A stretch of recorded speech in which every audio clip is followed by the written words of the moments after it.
नमस्कार दोस्तों, स्वागत है आपका एक बार फिर हमारे इस YouTube channel tax bytes @CA निश्चय गुप्ता पर।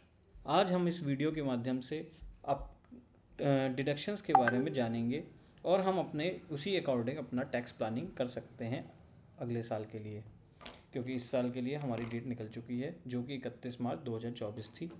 तो अब हमको इस साल जो हम कमाने वाले हैं उसका अगर हम सही से टैक्स प्लानिंग करेंगे तो हमारा कम से कम टैक्स लग सकता है। तो उसके लिए सबसे ज़्यादा इम्पोर्टेंट जो टैक्स प्लानिंग के लिए सबसे ज़्यादा इम्पोर्टेंट थिंग होती है वो होता है डिडक्शंस। अगर हम इसको अगर सही जगह सही ढंग से अगर इस्तेमाल कर लेंगे तो हमको हमारा टैक्स जो है वो कम से कम लगेगा। तो सबसे पहले हम जानते हैं डिडक्शंस कितने तरीके से होते हैं। डिडक्शन जो है वो चैप्टर 6A में डिफ़ाइन किए गए हैं। चैप्टर 6A में जो सेक्शन दिए गए हैं वो 80C से लेकर के 80U तक की दिए गए हैं। इस वीडियो में हमने इस जो ये सेक्शन दिए गए हैं इसको 4 पार्टों में बांटा है, जहाँ पे अगर आप कोई स्पेसिफाइड पेमेंट करते हैं उसके लिए कौन कौन से सेक्शंस हैं, जहाँ पे कोई इनकम अगर आपने कमाई उस पर कितना डिडक्शन मिलता है, या फिर कोई ऐसी इनकम जिस पे हमको कितने अमाउंट एक फिक्स्ड अमाउंट का डिडक्शन मिलता है, और एक अदर डिडक्शन होते हैं जैसे कि हेल्थ इंश्योरेंस वगैरह का। तो उसके बारे में भी हम जानेंगे। ये वीडियो बहुत लंबा होगा क्योंकि हमको हर सेक्शन के बारे में हर डिडक्शन के बारे में जानेंगे, जिससे कि आप अपना टैक्स प्लानिंग कर सकें और अच्छे से आप टैक्स को बचा सकें। हमारा जो मेन मोटिव है आपको अवेयर करना कि टैक्स आप कैसे कम से कम पे कर सकते हैं और within the law boundary of laws के अकॉर्डिंग आप कितना कम से कम टैक्स पे कर सकते हैं। तो हम शुरू करते हैं। हमारा सबसे पहला जो है deduction in respect of certain payments. तो जैसे कि ये कहा गया है कि अगर हम कुछ पेमेंट्स करते हैं तो हमको डिडक्शन मिलेगा। तो उसके लिए सबसे पहला जो इसमें सेक्शन आता है, जो सबसे कॉमन सेक्शन होता है, सेक्शन 80C। सेक्शन 80C में कुछ सेक्शन 80C किसके लिए सबसे पहले ये एप्लीकेबल होता है, यानी कि कौन कौन इसका फ़ायदा उठा सकता है। तो सबसे पहले एक इंडिविजुअल या हिंदू अनडिवाइडेड फैमिली जो है इसका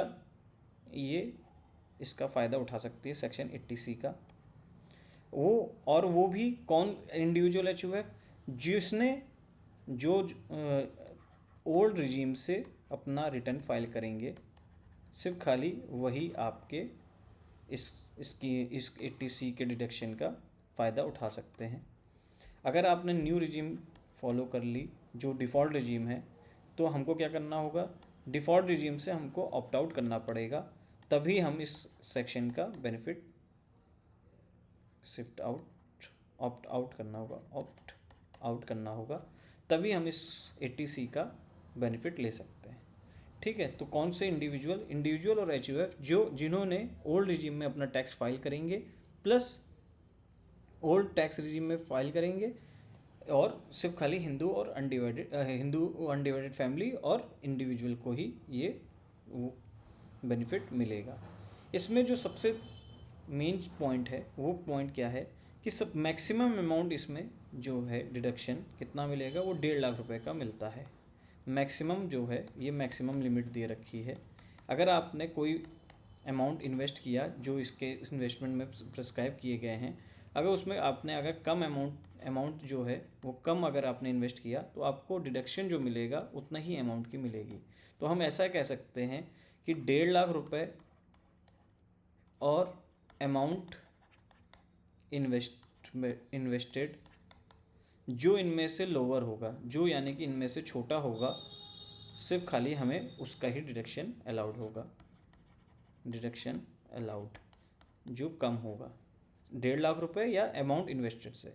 यानी कि अगर आपने 2 लाख रुपए भी जमा कर दिए इनके जो प्रिस्क्राइब्ड इन्वेस्टमेंट दिए रखे हैं, अगर उनमें 2 लाख रुपए जमा किया तो मैक्सिमम आपको जो डिडक्शन मिलेगा वो सिर्फ खाली 1.5 लाख रुपए का ही आपको मिलेगा। तो अब हम जानते हैं कौन कौन से ऐसे इन्वेस्टमेंट दे रखे हैं 80C के अंडर में जहाँ पे हम इन्वेस्टमेंट कर सकते हैं। तो सबसे मोस्ट कॉमनली यूज्ड जो आता है वो लाइफ इंश्योरेंस पॉलिसी आता है।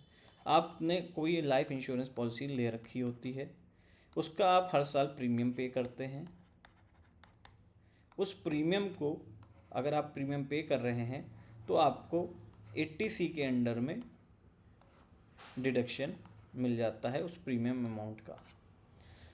वो इसमें भी कुछ कंडीशंस दे रखी हैं। अगर आपकी पॉलिसी जो है वो 31/3/2012 से पहले की इशू की गई है, यानी कि आपने जो पॉलिसी ले रखी है वो 31/3/2012 से पहले ले रखी है, और जो आप प्रीमियम पे कर रहे हैं, प्रीमियम जो पे कर रहे हैं वो आपने 20% से कम का पेमेंट किया रखा है। एक मिनट, जो आपने प्रीमियम पे कर रखा है वो 20% ऑफ सम एश्योर्ड से कम पे ऑफ सम एश्योर्ड से कम का पे कर रखा है, तो तभी आपको इसका डिडक्शन अलाउड होगा।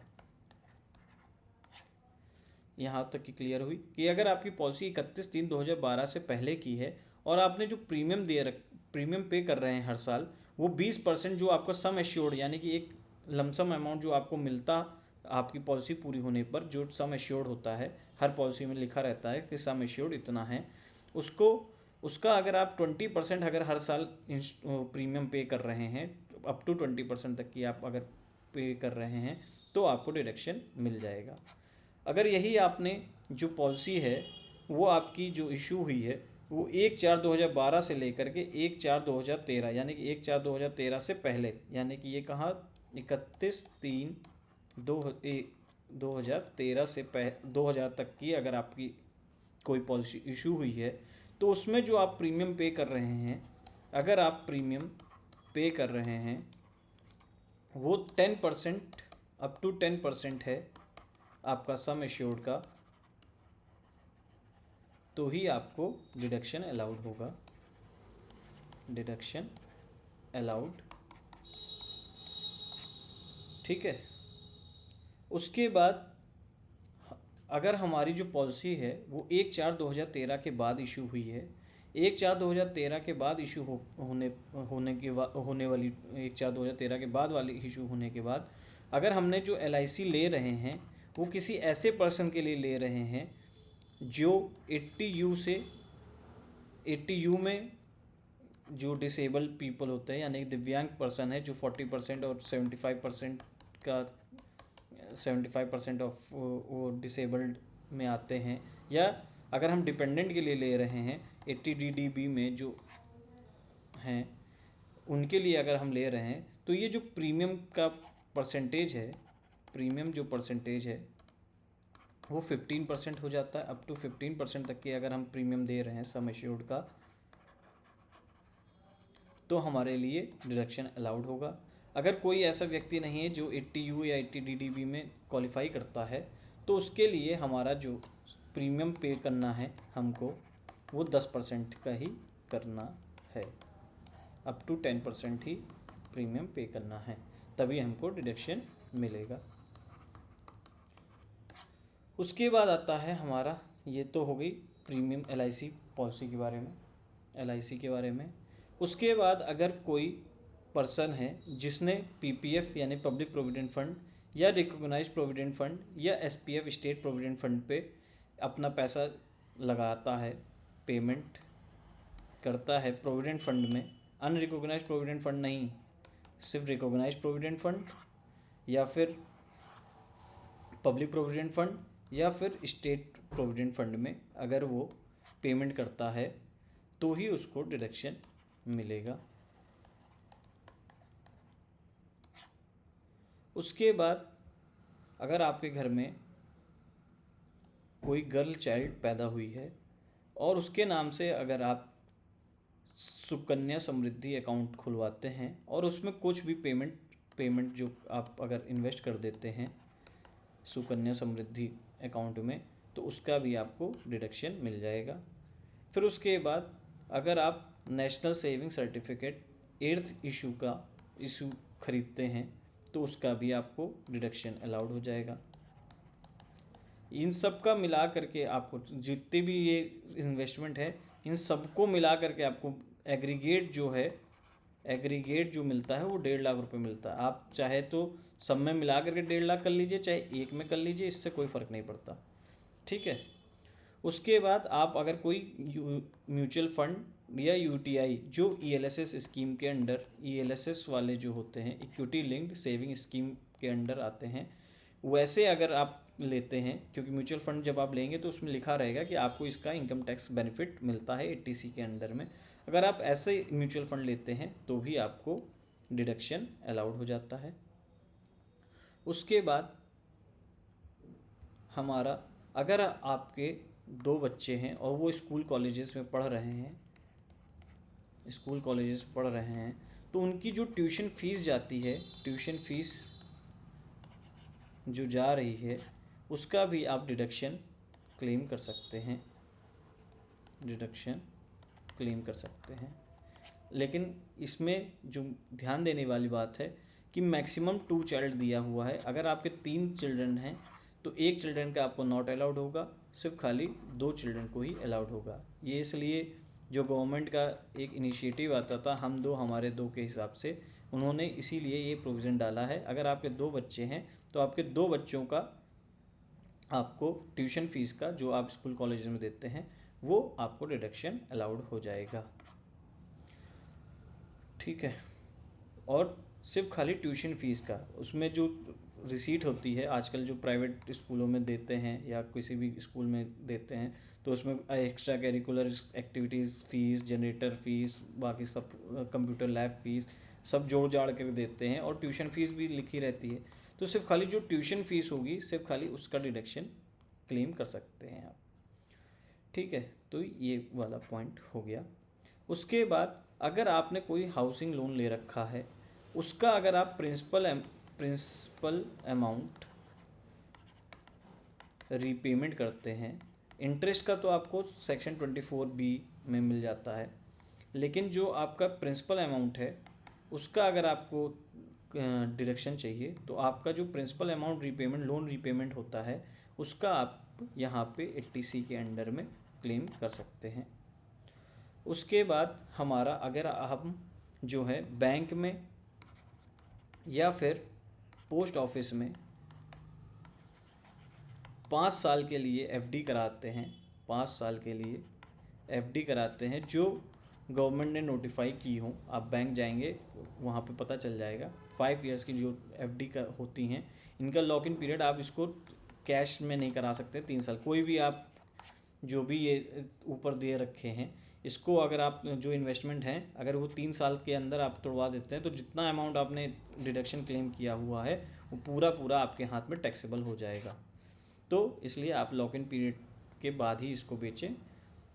तो 5 साल की अगर एफडी कराते हैं बैंक में या पोस्ट ऑफिस में तो भी आपको 80C के अंडर में डिडक्शन अलाउड हो जाएगा।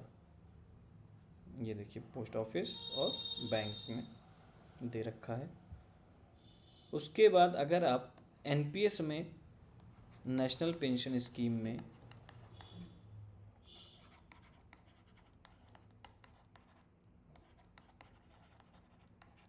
इन्वेस्ट करते हैं तो यहाँ पे आपको 1.5 लाख रुपए, और अगर आप ज़्यादा इन्वेस्टेड करते हैं 50,000 रुपये का एडिशनल बेनिफिट जो है आपको मिलता है, वो कहाँ मिल जाएगा आपको 80C/1B में, उसको आगे हम पढ़ेंगे।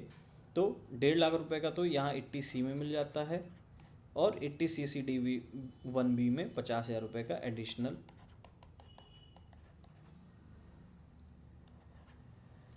मिल जाता है। तो हमको कितना फ़ायदा हो रहा है, मोटा मोटा 2 लाख रुपए का फ़ायदा हो रहा है। ये सॉरी 20 लाख रुपए हो गया, 2 लाख रुपए का हमको फ़ायदा होता है। तो ये कुछ स्कीमें थी जहाँ पे आप इन्वेस्ट करके टैक्स बचा सकते हैं।